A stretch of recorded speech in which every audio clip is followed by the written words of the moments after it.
नमस्कार दोस्तों, मैं शिवांश निगम स्वागत करता हूं आप सभी का आप ही के प्यारे यूट्यूब चैनल द शिवांश निगम वे में। दोस्तों, इस वीडियो का जो टॉपिक है वो हालांकि बहुत भारी टॉपिक है। कोशिश करेंगे उसको बहुत ही सिंपल तरीके से समझाने की। 9 स्टेप्स हैं जो कि मैंने डिज़ाइन किए आप लोगों के लिए, और उम्मीद करता हूं कि इस वीडियो के एंड में जो मेरा एम है वो ये है कि इस वीडियो के एंड तक आपको एक सिस्टमैटिक और एक स्ट्रक्चर्ड प्लान मिल जाएगा कि अगर आप एक बिगनर हो तो किस तरीके से आप यहाँ पे सीख सकते हो स्टॉक मार्केट को। तो सबसे पहले बात करते हैं जो स्टॉक मार्केट की थीम है वो क्या है। फ्रेंड्स, स्टॉक मार्केट की थीम बस ह्यूमन सर्वाइवल की है और कुछ नहीं। अगर आप प्रीवियस जो डेकेड है उसके आप जो मल्टी बैगर स्टॉक्स हैं उनको आप देखते हो तो आपको पता चलेगा कि अगर एक इंसान पिज़्ज़ा खा रहा है तो कहीं ना कहीं वो जुबलेंट फूड के स्टॉक को बढ़ा रहा है। अगर कोई बिस्किट खा रहा है तो ब्रिटानिया को बढ़ा रहा है, अगर कोई चॉकलेट खा रहा है या मैगी खा रहा है तो वो नेस्ले को बढ़ा रहा है। ठीक है, सिमिलरली अगर कोई शैम्पू यूज़ कर रहा है, हॉर्लिक्स यूज़ कर रहा है, बूस्ट यूज़ कर रहा है, ठीक है, या कुछ भी कर रहा है तो वो एच को बढ़ा रहा है। अगर कोई पेट्रोलियम यूज़ कर रहा है तो वो हिंड पेट्रो या बीपीसीएल का हेल्प कर रहा है। अगर कोई एंड सो एटसेट्रा एटसेट्रा, बाकी आप लोग समझ लो। ठीक है, मतलब कोई भी जो कमोडिटी है, कोई भी प्रोडक्ट जो है उसको आप यूज़ कर रहे हो तो कहीं ना कहीं आप स्टॉक मार्केट में किसी सेक्टर यानी banking sector, financial services sector, NBFCs, IT sector, ठीक है, पेट्रोलियम सेक्टर, एनर्जी सेक्टर और तमाम सेक्टर सबको आप आगे बढ़ा रहे हो। यानी अगर ह्यूमंस को सरवाइव करना है और उन्हें अपनी लाइफ को इजी बनाना है तो ये सारी चीज़ें तो उन्हें यूज़ करनी होंगी। और अगर वो चीज़ें जो हैं वो यूज़ करते रहते हैं और लगातार कर रहे हैं तो पैसिव इन्वेस्टिंग पैसा बनेगा ही बनेगा, क्योंकि ये जो कंपनीज हैं वो प्रॉफिट्स तो जनरेट करेंगी ही करेंगी, और अगर जनरेट करेंगी तो उस प्रॉफिट का एक शेयर तो आपको मिलेगा ही मिलेगा as a share holder of that company. तो स्टॉक मार्केट के केस में पैसिव इन्वेस्टिंग बहुत ज़रूरी है, और इस पर हम एक वेबिनार हम ऑलरेडी इस पर कर चुके हैं तो बहुत ज़्यादा डिटेल में इसमें नहीं जाएंगे। ठीक है, वेबिनार ऑलरेडी किया जा चुका है तो उसको आप देख सकते हो अगर आप इन्वेस्टिंग के पर्पज़ से सीखना चाहते हो तो। ठीक है, कौन से स्टॉक्स चुनने हैं, कैसे चुनने हैं, ये भी बताए हुए हैं। ठीक है, तो हाँ, ये ज़रूर बोलना चाहूँगा कि अगर आपके पास एक इन्वेस्टमेंट पोर्टफोलियो या एक म्यूचुअल फंड पोर्टफोलियो नहीं है तो आपको ट्रेडिंग में जंप नहीं करना चाहिए। और इसका रीज़न, जो प्राइमरी रीज़न है वो बस ये है कि आप स्ट्रेस फ्री नहीं रह सकते अगर आप ट्रेडिंग कर रहे हो without any long term plan. अगर आपके पास एक लॉन्ग टर्म प्लान है तो कहीं ना कहीं आपको ये पता है कि हाँ चलो शॉर्ट टर्म गड़बड़ भी हो जाएगा तो भी मैं लॉन्ग टर्म में तो पैसे कमा लूँगा। ठीक है, ये आपको पता है अगर आपके पास एक इन्वेस्टमेंट है तो। और साथ ही साथ आप डिविडेंड्स, बोनसेस, स्प्लिट्स और राइट इशू का भी फ़ायदा आपको मिल जाता है। स्टेप से शुरू करते हैं। सबसे पहले आपको ये समझना, ये एडमिट करना पड़ेगा कि जो मार्केट है वो इकॉनमी से रिलेटेड बिल्कुल नहीं है। मार्केट एक्चुअली में फ्यूचर को प्रेडिक्ट करने की कोशिश करता है, और बस ये इतना ही सिंपल है। ठीक है, हाँ, उसके साथ एक सवाल ये भी अपने आप से पूछ सकते हो, क्या हम फ्यूचर को प्रिडिक्ट कर सकते हैं? क्या ईयर 1950, 1960, 1970 में कोई कह सकता था कि फ्यूचर जो है वो टेक सेक्टर होने वाला है, वो नेटफ्लिक्स होने वाला है, वो अमेजोन होने वाला है? नहीं, पॉसिबल ही नहीं था, बिल्कुल ही पॉसिबल नहीं था, मतलब रिमोट पॉसिबिलिटी मेरी बनती। तो हमें ये एक्नॉलेज करना होगा, एडमिट करना होगा। एक बड़े से बड़ा इकोनॉमिस्ट है, वो नहीं बता सकता कि 2050 में टॉप कंपनी वर्ल्ड की कौन सी होने वाली है, नहीं बता सकता। तो उस रास्ते हमें जाना ही नहीं है। ठीक है, असलियत तो ये है कि मार्केट जो है, या जिसको कहते हैं हम मार्केट, यानी मार्केट क्या होगा, जो लोग मार्केट को ऑपरेट कर रहे हैं वो भी नहीं जानते कि फ्यूचर में क्या होने वाला है। एक बहुत लंबे फ्यूचर की मैं बात कर रहा हूँ यहाँ पे। ठीक है, तो इस वजह से जो ट्रेडर्स हैं, जो इन्वेस्टर्स हैं, उनको एक स्पेकुलेशन ही करनी पड़ रही है, क्योंकि जब किसी को नहीं पता मार्केट कहाँ जाने वाली है, मार्केट को खुद ही को नहीं पता, तो ट्रेडर्स को स्पेकुलेशन करनी है यूजिंग टेक्निकल एनालिसिस या फंडामेंटल एनालिसिस। दो टाइप्स की जो एनालिसिस होती है। ऑनेस्टली मैं टेक्निकल एनालिसिस को प्रेफर करता हूँ, क्योंकि मैंने फंडामेंटल एनालिसिस जो है मैंने बहुत ज़्यादा सीखा नहीं है तो मैं कुछ बोल तो नहीं सकता, बट हाँ, जितना मैंने सीखा है उसके हिसाब से वो काफ़ी मिक्स्ड सिग्नल्स ही मुझे देता है। और उसके साथ एक चीज़ बताना भी बड़ा ज़रूरी है कि मैक्सिमम जो बिगिनर्स हैं स्टॉक मार्केट में, जो लोग आते हैं, वो ये सोचते हैं कि यहाँ पे न्यूज़ वर्क करती है। वो ये सोचते हैं कि कभी भी अगर कोई स्टॉक जो है वो परफॉर्म कर रहा है तो उसमें कोई पॉजिटिव न्यूज़ है, अगर नहीं परफॉर्म कर रहा है तो कोई नेगेटिव न्यूज़ है। बहुत सारे लोगों के मुझे तो मैसेज आते हैं कि ये स्टॉक ऊपर क्यों जा रहा है, ये स्टॉक नीचे क्यों जा रहा है। अरे भाई, कोई ऊपर जा रहा है तो मैं रोक लूँगा क्या, या गिर रहा है तो उसको रोक लूँगा क्या? उसमें तो मैं कुछ नहीं कर सकता ना। बट देखो, Y you cannot ask why from the market, you cannot ask how from the market, you can just trade with the trend. That's that. कोई चीज़ अगर ऊपर जा रही है और आप उसको बाई करते हो, वो और ऊपर जाती है तो आपको पैसा बनेगा। कोई चीज़ अगर नीचे जा रही है, अगर आप उसको सेल करते हो और नीचे जाती है, आपको पैसा बनेगा। और मार्केट आपसे ये नहीं पूछेगी कि आपको पता है मैं नीचे क्यों जा रहा हूँ, तो उसका उसका कोई सेंस नहीं है दोस्त। ठीक है, एक चीज़ और है कि लोग क्यों समझते हैं कि ऐसा होता है। देखो, कहीं भी अगर किसी स्टॉक में कोई न्यूज़ होती है या कोई स्टॉक बहुत ऊपर जाता है, बहुत ज़्यादा ऊपर जाता है, तो मैक्सिमम कंडीशन यही होती है कि अगर किसी स्टॉक में सर्किट लगा हुआ है तो वो स्टॉक में कोई न्यूज़ है। ठीक है, तो लोग ये सोचते हैं कि अब लोग इसको रिवर्स करते हैं फिर, राइट, लोग कन्वर्ट समझते हैं इसका। वो स्टॉक सर्किट पे है, उसमें एक पॉजिटिव न्यूज़ थी, अच्छा इसका मतलब ये है कि जहाँ जहाँ पॉजिटिव न्यूज़ होगी वहाँ वहाँ स्टॉक सर्किट पे होगा, तो ऐसा बिल्कुल नहीं है। बहुत बार ऐसा होता है कि किसी स्टॉक में पॉजिटिव न्यूज़ तो है बट वो स्टॉक ऊपर नहीं है, वो स्टॉक डाउन है, बट उसको वो अटेंशन में नहीं आता। ठीक है, क्योंकि वो डाउन है तो ऑब्वियसली वो लोगों के इंटरेस्ट में नहीं है, इसीलिए तो वो डाउन है ना भाई। कोई स्टॉक अगर डिमांड में होगा तो वो तो ऊपर जाएगा, ठीक है, क्योंकि बायर ज़्यादा है। अगर कोई स्टॉक डिमांड में नहीं है तो लोग उस पर ध्यान नहीं दे रहे, तो वो स्टॉक नीचे रहेगा, भले ही उसमें कोई भी अच्छी न्यूज़ हो। तो न्यूज़ डजेंट मैटर।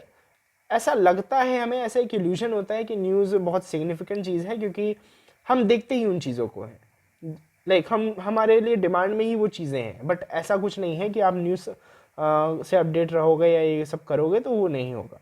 ठीक है, क्योंकि जो देखो जो न्यूज़ वगैरह हैं वो सप्लाई और डिमांड की चीज़ें हैं, फंडामेंटल एनालिसिस की चीज़ें हैं, वो इकोनॉमी की फोर्सेज हैं। और जो टेक्निकल एनालिसिस है वो सपोर्ट और रेजिस्टेंस को मानता है, जो कि मार्केट की फोर्सेज हैं। तो आप market not equal to economy ये कह सकते हो, और अगर ये है तो भाई आप जो न्यूज़ है उसको ट्रेड नहीं कर सकते, उसको आपको ट्रेड नहीं करना चाहिए, और आपको ये चीज़ माननी पड़ेगी, चाहे आपको कितनी बार भी दिखे कि अच्छा चलो मारुति में कोई अच्छी न्यूज़ है तो मारुति का स्टॉक ऊपर है, रिलायंस में कुछ एजीएम वगैरह की न्यूज़ है, रिलायंस में नए नए इन्वेस्टर्स आ रहे हैं उसकी न्यूज़ है तो रिलायंस ऊपर है। दोस्त, रीज़न ये नहीं है कि रिलायंस में न्यूज़ है इसलिए रिलायंस ऊपर है, तो बहुत से स्टॉक्स में न्यूज़ है बट वो ऊपर नहीं है। ठीक है, बस बात ये है कि आपको लग रहा है कि अच्छा न्यूज़ की वजह से ऐसा हुआ है। देखो, वजह जानना यहाँ पे इंपॉर्टेंट नहीं है। जैसे मैं बोल रहा हूँ, वाई आप नहीं जान सकते, like why is the stock up, doesn't matter, the stock is up, that is what matters. ठीक है, तो आपको ट्रेंड को पकड़ने की कोशिश करनी है, ट्रेंड के साथ चलना है, ना कि न्यूज़ के साथ। ठीक है, क्योंकि फिर न्यूज़ में क्या होता है कि टॉप के लेवल पे भी, अब देखो, अब एक बहुत ही सिंपल एग्जांपल देता हूँ मैं। अगर यहाँ पे अपने ज़रूरा में मैं लॉगिन कर सकता हूँ, तो ज़रूरा में लॉगिन नहीं करते हैं अभी आज के लिए, ठीक है, या चलो कर ही लेते हैं, थोड़ा जल्दी हो जाएगा, राइट। तो ज़रूरा में लॉगिन कर लेते हैं और रिलायंस का चार्ट देख लेते हैं। दोस्तों, रिलायंस में अगर आप लोगों को याद हो तो जिस तरीके की यहाँ पे न्यूज़ आ रही थी, क्या मैंने ऐड नहीं किया है रिलायंस को? ऐड तो किया है, ठीक है। तो जिस तरीके की यहाँ पे, जैसे अब फॉर एग्जाम्पल एक बहुत ही सिंपल एग्जाम्पल मैं दूंगा यहाँ पे, तो बहुत ही सिंपल एक एग्जांपल दूंगा। रिलायंस का जो स्टॉक है वो चलना कहाँ से शुरू किया है, वो लगभग बॉटम यहाँ पे उसने 750 का बनाया है, ठीक है। उसके बाद से वो ऊपर चलना शुरू किया, लगभग इसमें यहाँ कहीं पे इस भाव पे जब ये था 1400-1500, इस भाव से इसमें न्यूज़ आनी शुरू हो गई है कि ये कंपनी इन्वेस्ट कर रही है, ये कंपनी इन्वेस्ट कर रही है। ना जाने कितने इन्वेस्टर्स ने बटोरे हैं, ना जाने कितनी कंपनियों ने इसमें इन्वेस्ट किया है, और ये स्टॉक ऊपर जा रहा था। अब लोग क्या सोचेंगे कि अच्छा इस स्टॉक में पॉजिटिव न्यूज़ है, इस स्टॉक में कंपनीज इन्वेस्ट कर रही हैं इसलिए स्टॉक ऊपर जा रहा है, राइट। देखो, स्टॉक ऊपर जा रहा है और न्यूज़ है, एक चीज़ तो ये है, एक चीज़ मैं कहूँगी स्टॉक ऊपर जा रहा है और उसमें एक पॉजिटिव न्यूज़ है, और दूसरी चीज़ मैं कहूँगी अच्छा पॉजिटिव न्यूज़ है इस वजह से स्टॉक ऊपर जा रहा है, डिफरेंस है दोनों में। अब देखो, एक चीज़ मैं और बताना चाहूँगा, इस भाव पे जब रिलायंस कंसोलिडेट कर रहा था ना, लगभग 2300 2200 के बीच में, इस टाइम भी रिलायंस में बड़े बड़े इन्वेस्टर्स घुसे हैं। आप न्यूज़ जाके देखो, आप मनी कंट्रोल देखो, आप इकोनॉमिक टाइम्स देखो, आप न्यूज़ जाके देखो, बड़े बड़े इन्वेस्टर्स और बड़ी बड़ी डीलों की खबरें इस टाइम पे आई हैं। तो इस टाइम रिलायंस ऊपर क्यों नहीं गया? बहुत सिंपल सा क्वेश्चन आपको स्ट्राइक करना चाहिए, क्योंकि भाई रिलायंस को ऊपर जाना था इसलिए वो ऊपर गया है। यहाँ पे कोई वाई हाउ नहीं है, वाई या हाउ नहीं है। आप मार्केट से वाई पूछ रहे हो तो समझ लो आपको लाइक आप कुछ भी नहीं समझ पा रहे हो, राइट। तो स्टेप 1 ये है कि आपको समझना है कि मार्केट जो है वो इकोनॉमी नहीं है। इकोनॉमी से आप वाई पूछ सकते हो कि अच्छा कोई कंपनी अच्छा परफॉर्म अगर कर रही है, किसी के प्रॉफिट्स अगर अच्छे हैं या ऐसा कुछ है, तो आप पूछ सकते हो कि अच्छा क्यों इसके प्रॉफिट्स अच्छे हैं, कोई उसका रिजल्ट क्यों अच्छा है। ठीक है, ये वाई है। मार्केट से आप वाई नहीं पूछ सकते कि अच्छा ये स्टॉक अप जा रहा है वाई। ठीक है, हंसी आनी चाहिए इस बात पे अगर कोई पूछता है तो it is a beginner mistake one कि स्टॉक मार्केट में वाई पूछते हैं लोग। स्टेप टू कि आप एक स्टॉक को कैसे लाइक हाँ, स्टेप टू स्टॉक मार्केट को आप कैसे समझ सकते हो दोस्तों, बुक्स पढ़नी होंगी आपको। ठीक है, ज़्यादातर फोकस आप करो मॉडर्न टॉपिक्स पे, क्योंकि बहुत ज़्यादा ओल्ड टॉपिक्स पे आप जाओगे, बहुत ज़्यादा पुरानी बुक्स पे आप जाओगे तो आपको समझना चाहिए कि भाई मार्केट जिस तरीके से ऑपरेट करती थी पहले और जिस तरीके से मार्केट का मैकेनिज्म आज है वो काफ़ी डिफरेंट है। ठीक है, तो कोशिश करो जो लेटेस्ट बुक्स हैं उनको पढ़ो।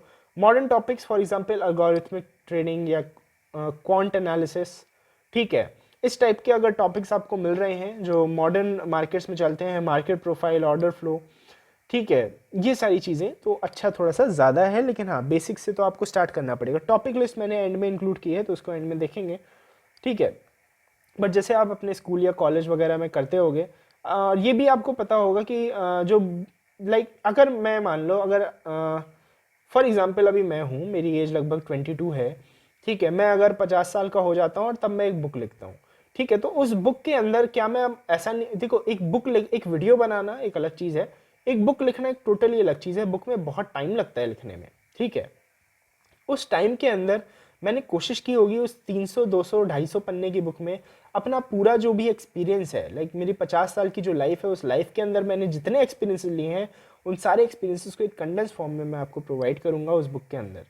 तो कहीं ना कहीं अगर आपने वो एक बुक पढ़ ली तो आपने एक इंसान की 50 साल की जो एक्सपीरियंस है उसको आपने गेन कर लिया, उसको आपने गेन कर लिया। तो अब आप सिर्फ एक बुक नहीं पढ़ रहे हो या कुछ नॉलेज नहीं ले रहे हो, बल्कि आप एक 50 ईयर्स के एक्सपीरियंस के लाइक जस्ट आपको एक हेड स्टार्ट मिल गई, आप इतना अहेड हो गए इस रेस में। ठीक है, तो वो आपको ज़रूर करना है, बुक्स तो पढ़नी ही पढ़नी है। बहुत से लोग नहीं करते, करो, पढ़ो। ठीक है, भले ही आप 10 पन्ने पढ़ो, 15 पन्ने पढ़ो, 20 पन्ने पढ़ो, रेगुलरली अगर पढ़ोगे तो it will definitely make a difference at the end of the year. अच्छा, स्टेप 3 क्या है, आपको एक्नॉलेज करना होगा कि जो बुक्स हैं उनके बेनिफिट्स जो हैं, बेनिफिट्स तो हैं बट लिमिटेड बेनिफिट्स हैं। ठीक है, जो बुक्स हैं उनके बेनिफिट्स लिमिटेड हैं। इट इज़ बिकॉज देखो स्टॉक मार्केट्स किसी भी और चीज़ की तरह कॉन्स्टेंटली चेंज कर रही हैं। फॉर एग्जांपल अगर आज से कुछ टाइम पहले अगर हम बात करें तो हमारे पास मेजर जो सेक्टर्स थे वो क्या थे, ऑटोमोबाइल सेक्टर था, वो बहुत बड़ा सेक्टर माना जाता था। ठीक है, फाइनेंशियल सेक्टर, बैंकिंग सेक्टर, मतलब मेजर यही थे। आज की डेट में क्या है, आईटी सेक्टर मेन है, मेन आईटी सेक्टर है। लाइक हर जॉब जो है वो कहीं ना कहीं आईटी के अराउंड रिवॉल्व कर रही है, चीज़ों को ऑटोमेट किया जा रहा है। और artificial intelligence, cloud computing, machine learning, बहुत ही ज़्यादा लाइक बड़े बड़े शब्द हैं। ठीक है, जो कि आगे आने वाले टाइम में आपको दिखेंगे, आपको ऐसी ऐसी चीज़ें दिखेंगी जिस पे आपने कल्पना ना की हो। फॉर एग्जांपल अभी राफेल विमान जो आया है भारत में, ठीक है, वो मशीन लर्निंग पे चल रहा है। ठीक है, मतलब उसके अंदर एक ऐसा फीचर है कि फॉर उसमें इमेज रिकॉग्निशन के थ्रू कुछ ऐसी चीज़ें फीड की गई हैं कि अगर आपने एक बार टारगेट की इमेज डाल दी तो वो अगर वो बॉम्ब छोड़ता है, मान लो अगर वो बॉम्ब या मिसाइल को छोड़ रहा है, ठीक है, तो वो जो है वो मिसाइल वो फटेगी ही तब, या लाइक वो एक्सप्लोजन तब होगा जब वो उस टारगेट तक पहुंच जाएगी, उससे पहले वो नहीं फटेगी। तो उसकी ड्रॉप एंड फॉरगेट एक टेक्नोलॉजी है, उसको आप रिसर्च कर सकते हो उसको गूगल पे अगर आप चाहो तो। ठीक है, तो आपको ये ध्यान देना है कि कोई भी इंडस्ट्री जैसे चेंज कर रही है वैसे स्टॉक मार्केट्स भी कॉन्स्टेंटली चेंज कर रही हैं। जो चीज़ें पहले वर्क करती थी वो चीज़ें आज वर्क नहीं करेंगी, ज़रूरी नहीं है कि वो फ्यूचर में वर्क करें। तो हमें भी कॉन्स्टेंटली अपने आप को अपडेट रखना पड़ेगा। जैसे कि आप अगर एक टेक सेक्टर की जॉब में हो तो जैसे जैसे नई नई चीज़ें आती हैं आपको वो चीज़ें भी सीखनी पड़ती हैं, तो वैसे ही स्टॉक मार्केट में भी आपको करना पड़ेगा। ठीक है, एक्टिव ट्रेडिंग की बात हो रही है, हाँ ये बताना ज़रूरी है भाई। यहाँ पे स्टेप 1 से हम सिर्फ ट्रेडिंग की बात कर रहे हैं, इन्वेस्टिंग की बात हमने ख़त्म कर ली यहाँ पे पहली स्लाइड में। ठीक है, उसके अलावा जो थियोरेटिकल नॉलेज है वो आपको इंडस्ट्री में काम करना नहीं सिखा सकती। एक रियल लाइफ एग्जांपल ही है कि आप कॉलेज में भी आप इंटर्न्स वगैरह लगाते हो और वहीं आपको एक्चुअली में जो रियल एक्सपीरियंस है जिसको कंपनी बहुत इंपॉर्टेंट मानती है वो मिलता है। तो अगर स्टॉक मार्केट के अंदर आप अच्छा करना चाहते हो और अगर आपको अपॉर्चुनिटी मिलती है, ठीक है, अपॉर्चुनिटी वैसे मिलती तो किसी को नहीं है, मतलब बनानी ही पड़ती है। ठीक है, अगर आपको एक बड़े हेज फंड जेपी मॉर्गन या ब्लैक रॉक में काम करने का मौका मिलता है तो वो आपके लिए बेस्ट है, बट मैक्सिमम लोगों को नहीं मिलेगा। ठीक है, तो इसलिए हम मैक्सिमम लोगों की यहाँ पे बात करेंगे और हम बढ़ते हैं स्टेप 4 की तरफ, जो कि है कि आपको ये एडमिट करना पड़ेगा कि स्टॉक मार्केट के अंदर अच्छे ट्रेडर्स नहीं होते, और जो अच्छे ट्रेडर्स होते हैं वो एक्चुअली में अच्छे ट्रेडर्स कहने की बजाय उनको आपको कहना चाहिए कि वो ऐसे लोग हैं जिनका अपने इमोशंस पे काफ़ी ज़्यादा कंट्रोल है, वो ऐसे लोग हैं जिन्हें लॉस लेने की आदत है। दोस्तों कुछ चीज़ें आपको ध्यान रखनी है कि स्टॉप लॉस लेने की आदत जिस पर्सन को नहीं है वो स्टॉक मार्केट में पैसा नहीं कमा सकता। ठीक है, और लॉस ही करके जाएगा वो, चाहे स्टार्ट में वो जितना पैसा कमा ले वो अंत में दे के ही जाएगा मार्केट को सारा, अगर उसे स्टॉप लॉस लेने की आदत नहीं है तो। जिस तरीके से अभी जो बुल मार्केट चल रहा है, ठीक है, जिस तरीके का अभी बुल मार्केट चल रहा है, यहाँ पे हर डिप पे बाई करने का या किसी भी स्टॉक को अपने अगर खरीद लिया है तो उस स्टॉक को एवरेज अगर आप कर रहे हो, आप किसी भी डिप पे बाई कर रहे हो, ठीक है, तो वो आपके लिए चल रहा है क्योंकि हर डिप के बाद मार्केट ऊपर जा रही है। लेकिन फॉर एग्जांपल मान लो अगर इस ट्रेंड लाइन का रेजिस्टेंस लेके मार्केट नीचे आती है, आएगी नहीं, मतलब आएगी या नहीं आएगी ये नहीं कह रहा हूँ, वो तो हम कल की वीडियो में देखेंगे, ठीक है, बट अगर मान लो नीचे आती है और इस ट्रेंड लाइन को तोड़ती है तो फिर ये मार्केट बाई ऑन डिप नहीं रहेगा। ठीक है, फिर ये मार्केट ये नहीं रहेगा कि हर डिप को आप बाई करो, तो लोगों की आदत पड़ जाती है, जब वो एक बुल मार्केट में होते हैं तो उनकी ग्रीड की वजह से आदत पड़ जाती है। तो इन चीज़ों को थोड़ा सा अवॉइड करना है, अपने जो इमोशंस हैं उनको आपको कंट्रोल में रखना है। जैसे अगर मैं अपना एग्जाम्पल लूँ तो मेरे अंदर कॉन्फिडेंस बहुत है, मैं अपनी जो एनालिसिस है, अगर आप मेरी यूट्यूब वीडियोज़ को देखते होगे या फिर मेरा एक डीमैट का भी ग्रुप है जिसमें मैं पर्सनल जो अपना इंट्राडे ट्रेड लाइव कराता हूँ लोगों को, ठीक है, इंट्राडे का जो ट्रेड है वो लाइव मार्केट में मैं उनको अपडेट देता हूँ, अपना ट्रेड उनके साथ शेयर करता हूँ, लाइव मार्केट में हम लोग ट्रेडिंग करते हैं वहाँ पे। ठीक है, तो ये चीज़ मैं क्यों कर पा रहा हूँ, कहीं ना कहीं कॉन्फिडेंस है इसीलिए तो कर पा रहा हूँ, नहीं तो अगर किसी नॉर्मल पर्सन के आगे, एक नॉर्मल जो ट्रेडर है उसके आगे अगर कोई दो चार उसके दोस्त आके बैठ जाए ना, वो ट्रेडिंग नहीं कर पाएगा, वो ट्रेड नहीं लगा पाएगा। तो मैं क्यों कर रहा हूँ, क्योंकि मेरे अंदर कॉन्फिडेंस है जो हेल्प करता है मेरा एक ट्रेड लेने में। ठीक है, आपके अंदर नहीं है तो आपको वो चीज़ें डेवलप करनी पड़ेंगी, और जब बुक्स आप पढ़ रहे हो तो आपको साइकोलॉजी से रिलेटेड जो ट्रेडिंग साइकोलॉजी है उससे रिलेटेड बुक्स भी आपको पढ़ने की कोशिश करनी होंगी। ज़्यादातर बुक्स आपको इमोशंस से रिलेटेड पढ़ने की कोशिश करनी होंगी। तो ये टॉपिक्स मैंने बोल दिए, रिसर्च डिटेल आपको करनी है। स्टेप 5 कॉन्फिडेंस से रिलेटेड है, अपनी एनालिसिस पे बिलीव करना आपको सीखना होगा। दोस्तों तरह तरह के लोग हैं दुनिया में और तरह तरह की बातें कहेंगे, बट एक बात मुझे बहुत अच्छी लगी, और वो बात किसने कही थी मुझे नहीं याद है, ठीक है, लेकिन क्योंकि मैं ध्यान नहीं रखता कौन क्या कहता है, मैं ध्यान रखता हूँ कि क्या काम का है, राइट। तो वो स्टेटमेंट ये था कि स्टॉक मार्केट में ज़्यादातर लोग सोचते हैं कि वो एक्सपीरियंस ले रहे हैं, वो देख रहे हैं कि मार्केट अच्छा क्या कर रही है, कैसे रिएक्ट कर रही है, बट मैक्सिमम टाइम वो तो बस यही कर रहे होते हैं, वो एक्सपीरियंस ले रहे होते हैं कि कोई और मार्केट के बारे में क्या बोल रहा है, राइट। वो मैक्सिमम टाइम वो किसी और को सुन रहे होते हैं कि अच्छा इसको ये जो एक्सपर्ट है ये मार्केट के बारे में क्या सोच रहे हैं, कि मतलब कोई न्यूज़ वाला एक्सपर्ट है, कोई म्यूचुअल फंड का है, मान लो कोई म्यूचुअल फंड मैनेजर है या वगैरह वगैरह। तो लोग जो अपना ज़्यादातर जो टाइम है वो वेस्ट करते हैं लोगों को सुनने में बजाय कि मार्केट को सुनने में या मार्केट को देखने में। ठीक है, उसी के साथ आपको एक चीज़ ध्यान रखनी है कि आपको अपनी एनालिसिस पे बिलीव करना है, आपको कॉन्फिडेंस अपने पे रखना है। देखो मैक्सिमम केस में मतलब वर्स्ट कंडीशन क्या होगी कि आप गलत हो जाओगे, लेकिन आप गलत हो जाओ इस चीज़ से आप ट्रेड लेना छोड़ दो, इस चीज़ से आप ट्रेडिंग से डरने अगर आपको ट्रेडिंग से डर लग रहा है तो आप स्टेप 2 पे वापस जाओ। स्टेप 2 क्या था कि आपको बुक्स पढ़नी है, आपको बुक्स पढ़नी है। आपको समझना होगा कि अगर आपको ट्रेडिंग से डर लग रहा है तो इसका मतलब है कि आपका स्टॉप लॉस का जो साइज़ है वो बहुत ज़्यादा है। ठीक है, अगर आपका जो ट्रेड है, जो आपकी एनालिसिस है वो एक प्रॉपर बैक टेस्टिंग के साथ सपोर्टेड है तो कोई रीज़न नहीं है कि आप अपनी एनालिसिस पे बिलीव ना करो। हो सकता है कि आपकी एनालिसिस कुछ और हो, मेरी एनालिसिस कुछ और हो सकता है कि जैसे मुझे अभी लग रहा है कि रिलायंस थोड़ा सा नीचे जाना चाहिए लगभग 1800 तक, आपको लग रहा है कि नहीं रिलायंस यहाँ से वापस जाना चाहिए 2000 तक, तो आप अपने आप को फॉलो करो, आप मुझे फॉलो मत करो, आप किसी पर्सन को फॉलो मत करो, आप अपने आप को फॉलो करो, क्योंकि आपकी जो एनालिसिस है वो अपने मार्केट को देख के बनाई है। तो अगर आप गलत भी होते हो, अगर आप गलत भी होते हो तो भी कोई बात नहीं है, बट अगर आप सही होते हो तो जिस दिन आप सही होगे सोचो कॉन्फिडेंस का क्या लेवल हो जाएगा। एक ट्रेड अगर बंदा सही कर लेता है तो उसका जो कॉन्फिडेंस है वो बहुत बढ़ता है, और कॉन्फिडेंस ही मेन चीज़ है मार्केट के अंदर, स्पेशली इंट्राडे ट्रेडिंग सिर्फ कॉन्फिडेंस का गेम है। यहाँ पे अगर ट्रेड लेके जिसको खड़ा रहना आ गया ना, ट्रेड लेके प्रॉफिट में खड़े रहना आ गया, उस प्रॉफिट को एक्सटेंड करना आ गया, फिर उसके लिए मार्केट खेल है बस। ठीक है, तो आपको इस कॉन्फिडेंस को बढ़ाना होगा। और कॉन्फिडेंस कैसे आएगा? अगर आप प्रॉपर बैक टेस्टिंग करते हो। तो प्रॉपर बैक टेस्टिंग आप कैसे कर सकते हो? ठीक है, हालांकि मैं बैक टेस्टिंग से ज़्यादा बिलीव रखता हूँ फ्रंट टेस्टिंग में। ठीक है, वो थोड़ा सा हमारे लिए ज़्यादा अच्छा रहता है। प्रॉपर बैक टेस्टिंग आप कैसे कर सकते हो? आपके लिए ट्रेडिंग जर्नल है। ठीक है, यहाँ पे हमारे यूट्यूब पे ट्रेडिंग जर्नल है, टेलीग्राम पे जर्नल पड़ी भी है, और आप इसको मेरे चैनल पे क्यों नहीं दे रहे हो यार आप? Oh my God. चलो, ये है हमारी ट्रेडिंग जर्नल। ठीक है, तो ये ट्रेडिंग जर्नल आपको देखनी है। ठीक है, और ये वीडियो आपको देखनी है। ठीक है, तो इस जर्नल पे जब आप डेटा बेसिक बनाओगे अपने ट्रेड्स का, तो आप समझ पाओगे कि कौन से आपके ट्रेड्स, कौन सा सेगमेंट आपके लिए अच्छा कर रहा है। बाकी मैं बाकी वीडियोस में डिस्कस कर चुका हूँ, तो अभी ज़्यादा बात नहीं करते हैं। ठीक है, डिटेल रिसर्च आपको करनी है, वो पता होना चाहिए। Step 6, understand market conditions. ठीक है, अब देखो स्टेप 6 से सीरियस होना शुरू हो जाओ। अब यहाँ तक जो बात थी वो तो ठीक थी। ठीक है, उसमें मुझे भी बहुत ज़्यादा मज़ा नहीं आ रहा था, अब मज़ा आने वाली है। Understand market conditions. अब यहाँ पे हम ट्रेडिंग जर्नल जो है उसको भी रेफर हम थोड़ा सा करेंगे।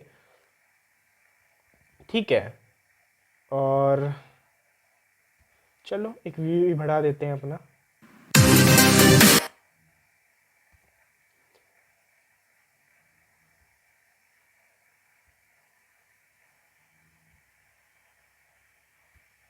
ये देखो, बस हमें ये जर्नल चाहिए, मतलब इसके कुछ कॉलम्स वगैरह चाहिए। ठीक है, और हाँ, मार्केट कंडीशन का फिल्टर यहाँ पे थोड़ा सा आगे देखना पड़ेगा। चलो, यहाँ पे नहीं दिख रहा है, मैं एक काम करता हूँ, अपने लैपटॉप पे जर्नल खोलता हूँ। हाँ जी, तो वापस आ गए हैं हम अपनी जर्नल के साथ, एम्प्टी जर्नल के साथ। ठीक है, और यहाँ पे मैं आपको बताना चाहता हूँ कि यहाँ पे जैसे एक कॉलम है हमारे पास मार्केट फेस का। इस कॉलम का जो इम्पोर्टेंस है वो क्या है? देखो, इसमें मैंने ड्रॉप डाउन भी आपके लिए बना रखा है। मार्केट के 4 ही फेजेस होते हैं, 5वां फेज अगर आएगा तो हम एडिट कर देंगे कभी इस जर्नल को। Ascending, descending, accumulation, distribution, terms मैंने बता दिए, डिटेल्ड आपको रिसर्च करनी है। ठीक है, तो मार्केट की डिफरेंट जैसे जैसे कंडीशन बनती है, उस हिसाब से फिर मार्केट में डिफरेंट डिफरेंट चीज़ें वर्क करना शुरू कर देती हैं। फॉर एग्जांपल, अभी की जो मार्केट है, जो लेटेस्ट अभी की मार्केट है, वो है बहुत ही बड़ी असेंडिंग मार्केट है। इसको कहते हैं एक बुलिश मार्केट या फिर एक असेंडिंग मार्केट। तो इस मार्केट के अंदर आपके जो ट्रेंडिंग इंडिकेटर्स हैं, फॉर एग्जांपल आपकी RSI, मूविंग एवरेजेस, ठीक है, आपके रेजिस्टेंस के ब्रेकआउट्स, ठीक है, ये काफ़ी ट्रेंडिंग चीज़ें हैं। ठीक है, तो ये चीज़ें वर्क करना शुरू कर देती हैं। और मूविंग एवरेजेस का ये एक इंडिकेटर है मैकडी। ठीक है, तो वो वर्क करना थोड़ा सा अच्छा शुरू कर देता है। ठीक है, उसी के साथ होती है दूसरी कंडीशन है डिसेंडिंग मार्केट। ठीक है, तो डिसेंडिंग में ऑब्वियसली उल्टी साइड में भी ट्रेंडिंग ही है वो, तो बात वही हो गई, यही सारी चीज़ें वर्क करती हैं। फिबोनाची काफ़ी अच्छी वर्क करती है। ठीक है, मतलब ट्रेंडिंग मार्केट में लगभग सारी चीज़ें वर्क करती हैं। साइडवेज जो मार्केट होती है, जो कंसोलिडेशन, जैसे अब बाकी दोनों वर्ड्स यहाँ पे यूज़ किए थे हमने, अकुमुलेशन और डिस्ट्रीब्यूशन, तो इसको कहते हैं हम कंसोलिडेशन या साइडवेज मार्केट। जो हमारे मेजर जो इंडिकेटर्स हैं वो साइडवेज मार्केट में वर्क नहीं करते। साइडवेज मार्केट में वर्क करता है sell at support, sorry sell at resistance, buy at support. ठीक है, तो ये साइडवेज मार्केट में वर्क करता है। तो आपको पता होना चाहिए कि डिफरेंट जो मार्केट कंडीशन है उसमें डिफरेंट चीज़ वर्क करेगी, डिफरेंट डिफरेंट प्रिंसिपल्स वर्क करेंगे। और एक कंडीशन लाइक अगर आप को मूविंग एवरेज असेंडिंग मार्केट के फेज में अच्छा वर्क करते हुए दिख रही है, ठीक है, फॉर एग्जांपल, तो वो मूविंग एवरेज आपकी अकुमुलेशन या डिस्ट्रीब्यूशन पे बहुत स्टॉप लॉसेस हिट कराएगी।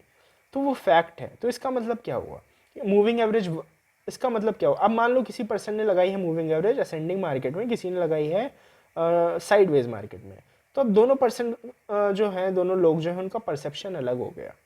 तो इन परसेप्शन से आप कब बचते हो? जब आप बुक्स को पढ़ते हो, तो आपको चीज़ें जो हैं वो डिटेल्ड वे में क्लियर होती हैं। अच्छा, स्टेप 7 क्या है? स्टेप 7 ये है कि हमें मार्केट की साइकिल्स को समझना होगा। तो पहले तो हमने मार्केट की कंडीशंस को समझा कि डिफरेंट कंडीशन में डिफरेंट चीज़ें वर्क करेंगी, वैसे ही हमें समझना होगा मार्केट की साइकिल्स को। अच्छा, कैसे समझ आएगा? बैक टेस्टिंग से भी समझ आएगा, और फ्रंट बैक टेस्टिंग के लिए भी आप इसको यूज़ कर सकते हो, और फ्रंट टेस्टिंग से भी समझ आएगा। काफ़ी सारे फिल्टर्स हैं। एक फ़िल्टर को मैंने आज डिस्कस कर दिया, और डिटेल आप खुद से अगर सोचोगे तो आपको समझ आ जाएगी। अच्छा, मार्केट साइकिल्स में जो हम बात करना चाहते हैं वो क्या करना चाहते हैं दोस्तों, मार्केट साइकिल्स में हम ये कहेंगे कि देखो कुछ स्टॉक्स तो ऐसे होते हैं जो कि साइक्लिकल होते हैं, जिनकी जो like for example generally commodities वाले स्टॉक्स, जनरली वो स्टॉक्स जिनमें कमोडिटीज़ इन्वॉल्व हैं, यानी कोई ऐसी कंपनी जो कि कोई कमोडिटी को रॉ मटेरियल यूज़ कर रही है और फिर उसको आगे मैन्युफैक्चर कर रही है। ठीक है, लगभग मैक्सिमम कंपनीज ऐसा करती हैं, बट यहाँ पे हम बात कर रहे हैं B2B बिजनेसेस का, बिजनेस टू बिजनेस बिजनेसेस, ठीक है, ना कि बिजनेस टू कंज्यूमर। तो उनको जनरली वो ये जो बिजनेसेस हैं वो फेमस नहीं होते बहुत ज़्यादा।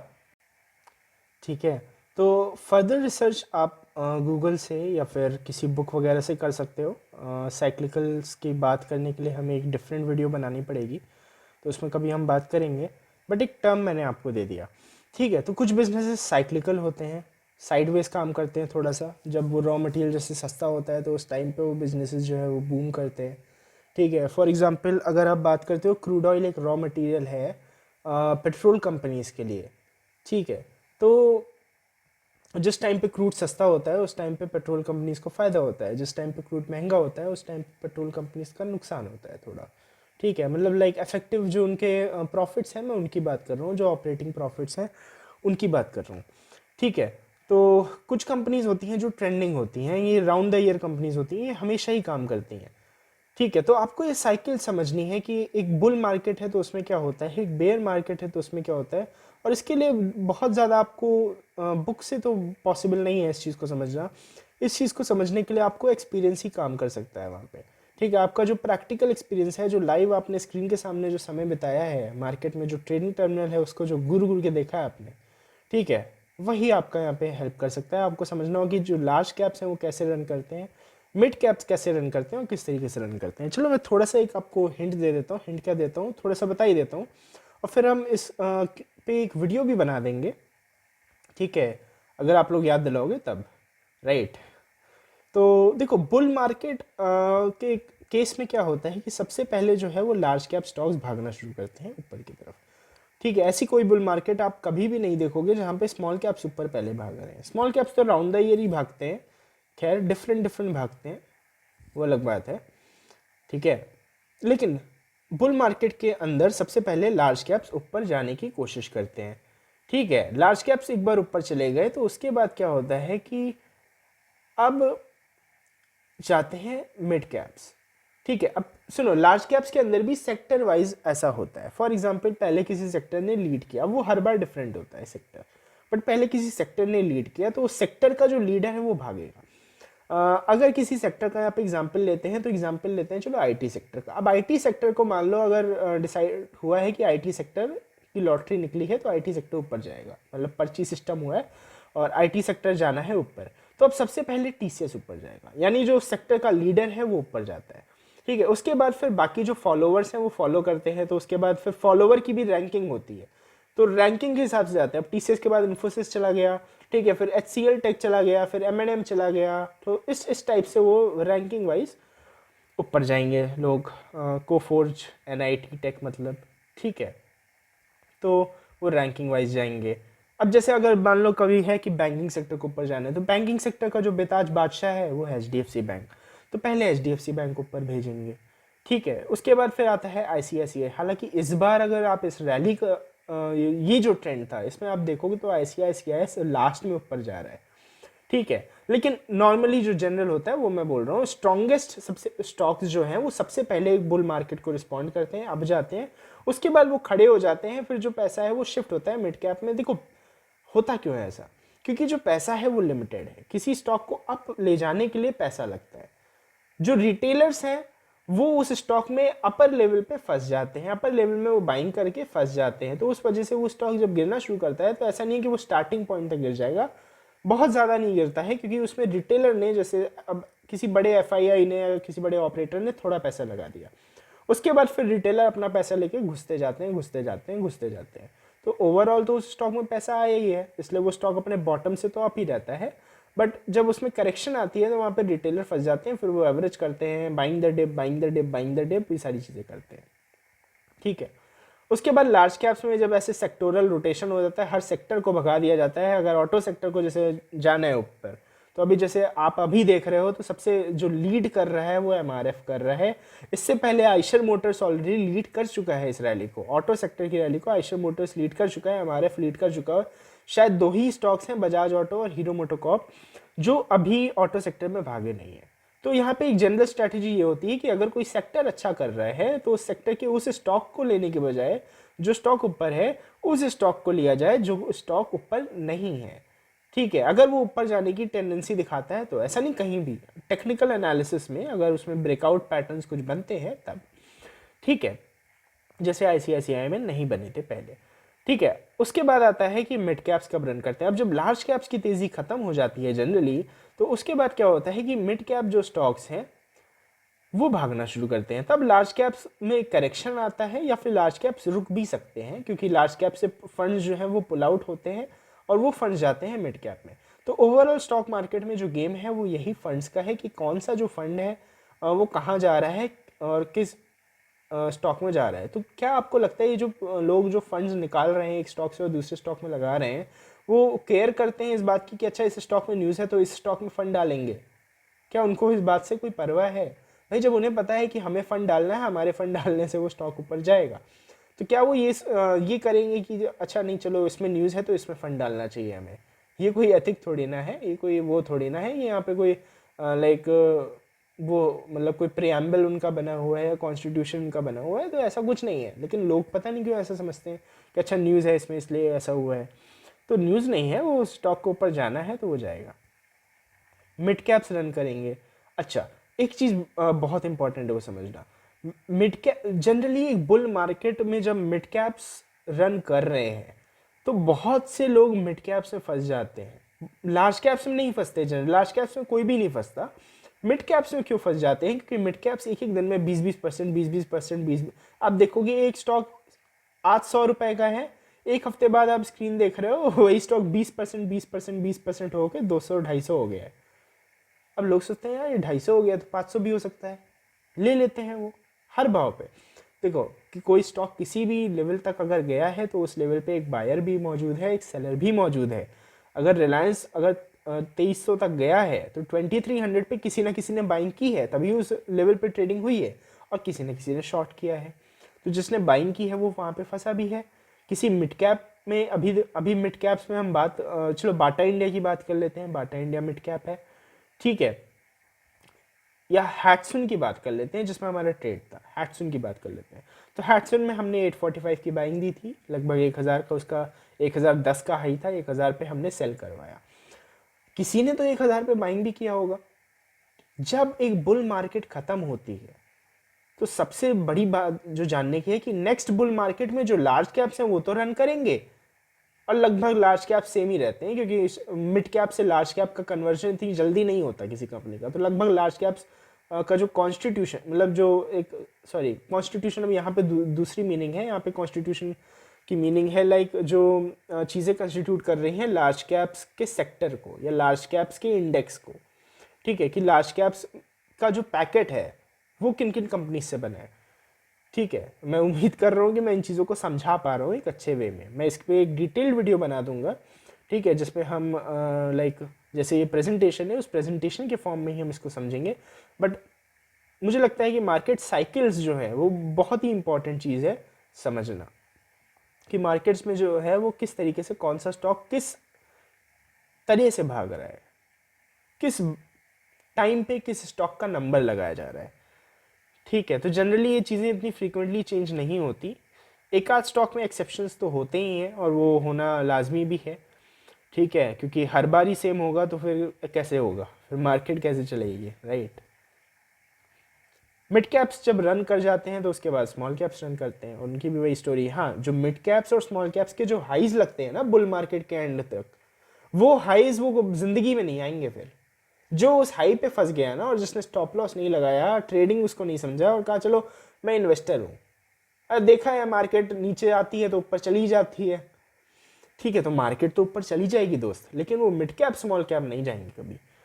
ठीक है, तो उनमें क्या है कि उनमें अगर आप कर रहे हो तो ट्रेडिंग करो, विद स्टॉप लॉसेस ट्रेडिंग करो, रिस्क मैनेजमेंट को फॉलो करके, मनी मैनेजमेंट को फॉलो करके, और स्टैटिस्टिक्स पे बिलीव करो। स्टैटिस्टिक्स यही कहती हैं कि मिड कैप और स्मॉल कैप के जो हाई लग गए हैं वो नहीं लगेंगे, अब अगली बार कोई भागेगा तो दूसरा मिड कैप दूसरा स्मॉल कैप भागेगा। लार्ज कैप्स में नहीं हो पाता भाई। अब मारुति कंपनी है या रिलायंस कंपनी है, ठीक है, मान लो आपको एनर्जी सेक्टर को ऊपर रखना है, अगली बुल मार्केट की रैली आई, आपको एनर्जी सेक्टर को, एक बुल मार्केट चली गई, उसके बाद बेयर मार्केट आ गई या कुछ हो गया, अगली बुल मार्केट आई, अब आपको एनर्जी सेक्टर को ऊपर ले जाना है, तो ऐसा तो हो ही नहीं सकता ना कि अब रिलायंस को ऊपर ना ले जाओ, ठीक है, कोई ऑल्टरनेटिव ही नहीं है, कोई दूसरा रिलायंस है ही नहीं इंडिया में, ठीक है, लेकिन स्मॉल कैप तो बहुत है यार हमारे पास, ठीक है, तो वो है फाइनल।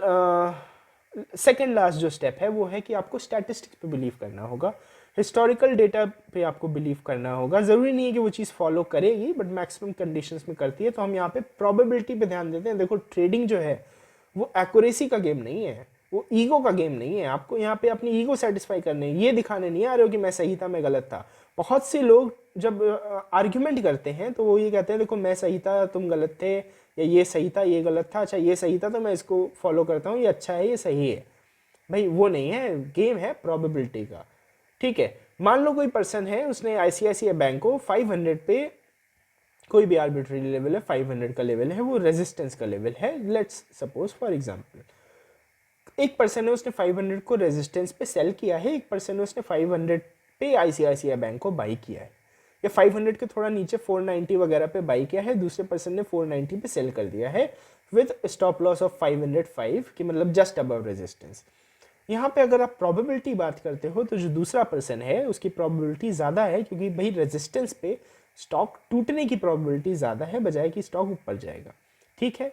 तो प्रोबेबिलिटी उसको फेवर कर रही है। अच्छा, रिस्क रिवॉर्ड भी उसको फेवर कर रहा है, क्योंकि रेजिस्टेंस पे है, वो एक छोटा सा स्टॉप लॉस लेके काम कर सकता है। अब जो पहला पर्सन है वो यहाँ पे क्या कर रहा है, वो ब्रेकआउट पे ट्रेड कर रहा है। जनरली जो ब्रेकआउट्स हैं वो फेल होते हैं, और जनरली जो ब्रेकडाउन्स हैं वो भी फेल होते हैं।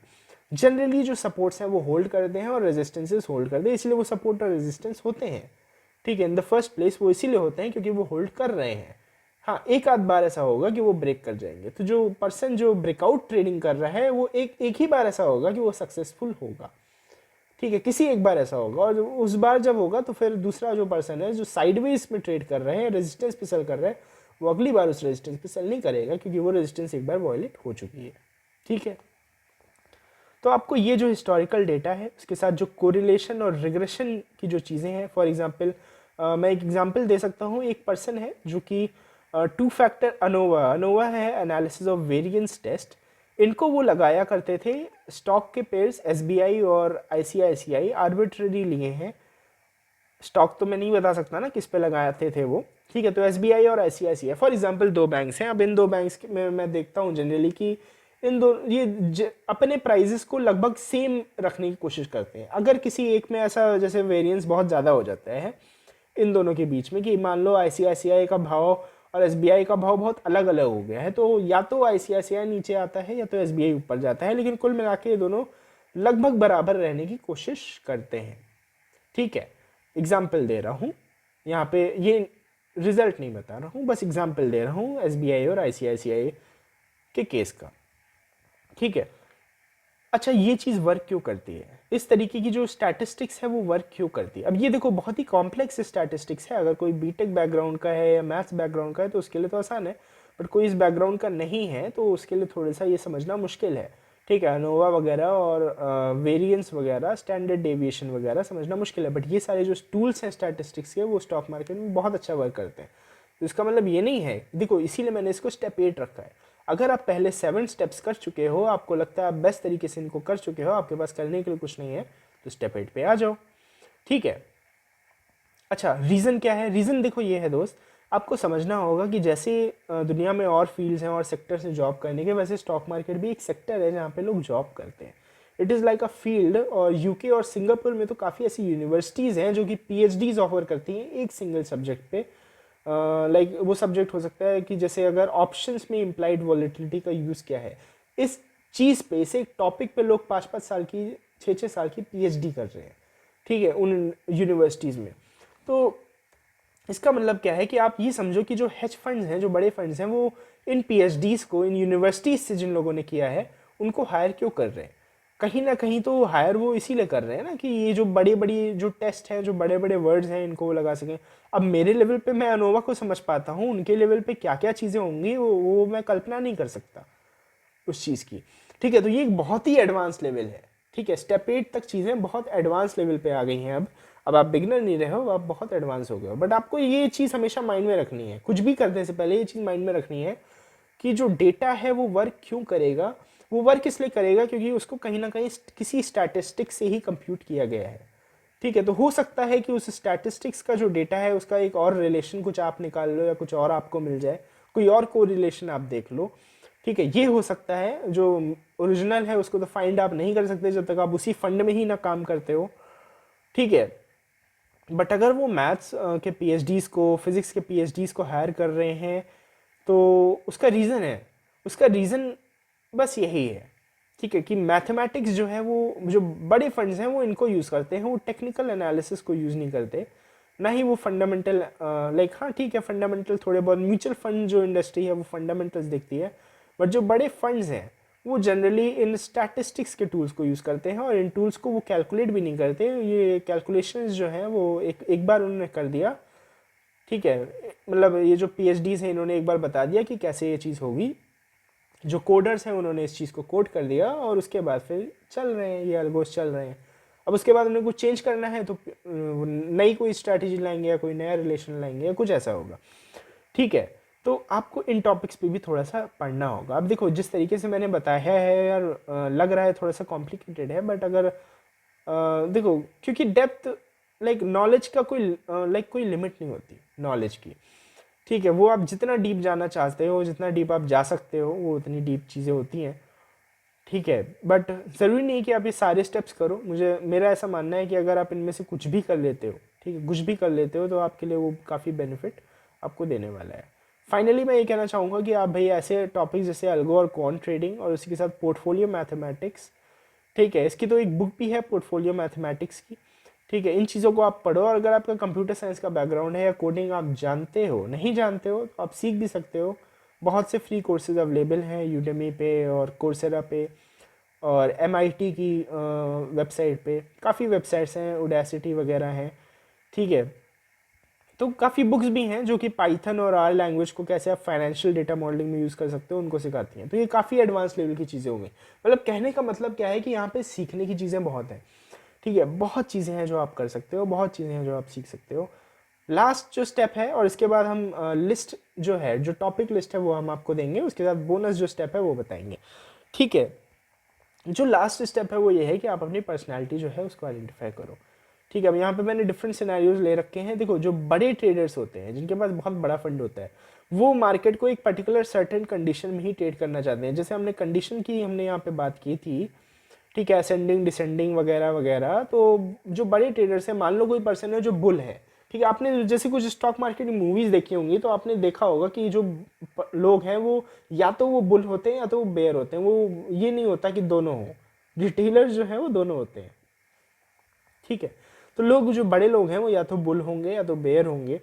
अगर वो बेयर हैं तो इसका मतलब ये है कि उनकी पर्सनैलिटी ऐसी है कि उन्हें जल्दी प्रॉफिट चाहिए और बड़े प्रॉफिट भी चाहिए और जल्दी भी चाहिए, इसलिए वो बेयर हैं। क्योंकि भाई मार्केट जो जब गिरना शुरू करती है टॉप के लेवल से तो बहुत तेज़ी से गिरती है, संभलने का मौका नहीं देती लोगों को। जो बुल्स हैं उन्हें स्लो और स्टेडी प्रोग्रेस चाहिए, क्योंकि मार्केट धीरे धीरे चलती है, वो फैक्ट है। ठीक है, उसी के साथ जो जिन लोगों को अच्छी एक्यूरेसी चाहिए वो ब्रेकआउट और ब्रेकडाउन ट्रेडिंग में विश्वास रखते हैं, और जो लोग रिस्क रिवॉर्ड और स्टॉप लॉस और मनी मैनेजमेंट को फॉलो करते हैं वो सपोर्ट पे बाई और रेजिस्टेंस पे सेल करते हैं। टॉपिक लिस्ट, अब ये फाइनल टॉपिक लिस्ट है, पूरा नहीं बोलूँगा, इस चीज़ को आप बस नोट कर लो। लास्ट में एक क्वेश्चन है भाई, क्या, अब देखो इतनी सारी चीज़ें मैंने बताई, क्या आपको ऑनेस्टली लगता है कि जो ऑपरेटर है उसके पास इतनी ताकत है कि वो हर चीज़ को मैनिपुलेट कर सके, हर इंडेक्स पे, हर स्टॉक पे, हर जगह, हर इस टॉपिक को, मतलब जितने सारे टॉपिक्स यहाँ पे लगे हैं, लोग कहते हैं ना टेक्निकल एनालिसिस काम नहीं करती, ऑपरेटर स्टॉप लॉस हिट करा देते हैं। कितनी जगह पे स्टॉप लॉस हिट कराएगा यार वो, कितनी जगह पे स्टॉप लॉस हिट कराएगा? चलो उसने कैंडलस्टिक चार्ट का स्टॉप लॉस हिट करा दिया तो हाइकन आइशी कभी करा देगा वो। ठीक है, कभी उसने इशिमोकू क्लाउड फेल कर दिया तो उसी के साथ बॉलिंजर भी करा देगा वो फेल। कैसे करा देगा भाई? ऐसा नहीं होता। ठीक है, जो लोग कहते हैं ना कि रिटेलर तो हारने के लिए बने हैं, ऐसा कुछ है, तो ऐसा नहीं है यार। वो लोग मेहनत करते हैं, उनके पास जैसा मैंने बताया ये स्टेप 8 जो है, इसको देख के शायद काफ़ी लोग थोड़ा सा समझेंगे कि यार चीज़ें बहुत ज़्यादा कॉम्प्लेक्स हो रही हैं। तो भाई वो ये कॉम्प्लेक्स चीज़ें करते हैं जिसका उन्हें रिवॉर्ड मिलता है। ठीक है, वो बड़े बड़े लोगों को हायर करते हैं, वो अपनी स्ट्रैटेजीज बनाते हैं, वो स्टैटिस्टिक्स पे बिलीव करते हैं। ठीक है, तो उसका उन्हें बेनिफिट मिलता है, इसलिए उनके पास एक एज रहती है, एक एडवांटेज रहता है। ठीक है, हम लोग वो चीज़ नहीं करते तो हमारे पास वो एज नहीं है, राइट। तो ये चीज़ आपको समझनी है। तो चलिए, यहाँ पे इतनी टॉपिक्स, हाँ उसके साथ एक बोनस जो टिप थी, जो स्टेप 10 है आपके लिए। बोनस ये है, दोस्त हमने दो प्लेलिस्ट क्रिएट किए हैं, कंप्लीट फंडामेंटल एनालिसिस और कंप्लीट टेक्निकल एनालिसिस की सीरीज़, जिसको हम स्टार्ट करने वाले हैं। और ये अभी लिस्ट आपको दिखेंगी नहीं मेरे चैनल पे क्योंकि एम्प्टी है, इसमें वीडियोस नहीं है। बट मैं बता देता हूँ कि इनमें होने क्या वाला है। जो टेक्निकल एनालिसिस की सीरीज़ है, ठीक है, सबसे पहले तो दोनों ही फ्री ऑफ कॉस्ट रहने वाली हैं लोगों के लिए। ठीक है, बस हाँ, एक एक फ़ीस मैं लेना चाहूँगा ज़रूर, ठीक है, लेकिन अब ये है पे what you want scheme, PYW scheme. ठीक है, आप चाहो तो ये फ़ीस पे कर सकते हो, चाहो तो ये फ़ीस पे नहीं कर सकते हो। फ़ीस क्या है सुन लो, फ़ीस डिसलाइक मत करो, फ़ीस क्या है सुन लो। ठीक है, फ़ीस ये है कि अगर आप हमारी जो प्लेलिस्ट है उससे किसी वीडियो से आप कुछ सीखते हो, कुछ समझते हो, और उस पर आप कोई ट्रेड करते हो या कोई एनालिसिस आप करते हो, तो हमारा जो व्हाट्सएप का डिस्कशन ग्रुप है उस पर आप अगर वो अपडेट कर सको ताकि बाकी लोग भी उस चीज़ का फ़ायदा उठा सकें। क्योंकि देखो, हर पर्सन के पास, मान लो कि कोई पर्सन ने किसी और चीज़ पे वर्क कर रहा है, आप किसी और स्ट्रैटेजी पे वर्क कर रहे हो, तो ऐसे क्या होगा, अगर उन दोनों ने वो सेटअप्स डाल दिए, वो चीज़ें डाल दी, तो हर पर्सन का फ़ायदा होगा। ऐसे क्या होगा, देखो मैं एक अकेला अगर हूँ, मान लो अभी मेरा ध्यान है मूविंग एवरेजेस पे सिर्फ, तो मैं फिबोनाची को नहीं देख रहा हूँ। ठीक है, मैं नहीं देखो, एक पर्सन के लिए हर चीज़ पॉसिबल नहीं है। ठीक है, लेकिन अगर हम सब लोग मिल जाएंगे, हम सब लोग एक साथ हो जाएंगे, ठीक है, और वहाँ पे जो अच्छे, बहुत ही बेटर सेटअप्स हैं, बेहतरीन सेटअप्स हैं, उनको अगर हम लोग एक दूसरे के साथ शेयर करेंगे, देखो दूसरा का प्रॉफिट होने से आपका लॉस नहीं होगा। ठीक है, लेकिन अगर दूसरा प्रॉफिट कर रहा है, वो अपने प्रॉफिट वाला ट्रेड आपके साथ शेयर कर दे, तो आपका प्रॉफिट ज़रूर होगा। बट वो शेयर क्यों करेगा अगर आप नहीं शेयर करोगे तो। ठीक है, तो अगर आपको कोई भी अच्छा ट्रेड यहाँ पे मिलता है इन इन सीरीज़ को फॉलो करने के बाद, अपनी एनालिसिस करने के बाद, तो आप उस ट्रेड को अगर शेयर कर सको, उस चार्ट को अगर शेयर कर सको हमारे डिस्कशन ग्रुप में, तो यही बस मेरी फ़ीस होगी। इसके अलावा मुझे आप लोगों से और तो कुछ नहीं चाहिए। और ये भी है कि अगर आप देना चाहो तो दे सकते हो, और नहीं चाहो तो कोई बात नहीं है। ठीक है, तो इसके अंदर वीडियोस आएंगी। हाँ, क्या वीडियोस आपको मिलेंगी ये बता देता हूँ। देखो, कुछ तो मेरा खुद का एक्सपीरियंस रहेगा, और कुछ रहेगा जो मार्केट में जो चीज़ें चल रही हैं, जो चीज़ें मार्केट में सिखाई जा रही हैं, या जो चीज़ें लोग यूज़ कर रहे हैं मार्केट के अंदर।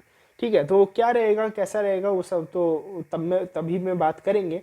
बट हाँ, उसके साथ एक ये ज़रूर रहेगा कि भाई, अगर आपने प्रॉपर बैक टेस्टिंग नहीं की है किसी भी एक स्ट्रैटेजी की, भले ही वो मुझसे आई हो, भले ही वो किसी और से आई हो, कहीं से भी आई हो, अगर आपने प्रॉपर बैक टेस्टिंग नहीं की है, तो आपको कोई हक नहीं बनता है अपना रियल मनी वहाँ पे लगाने का।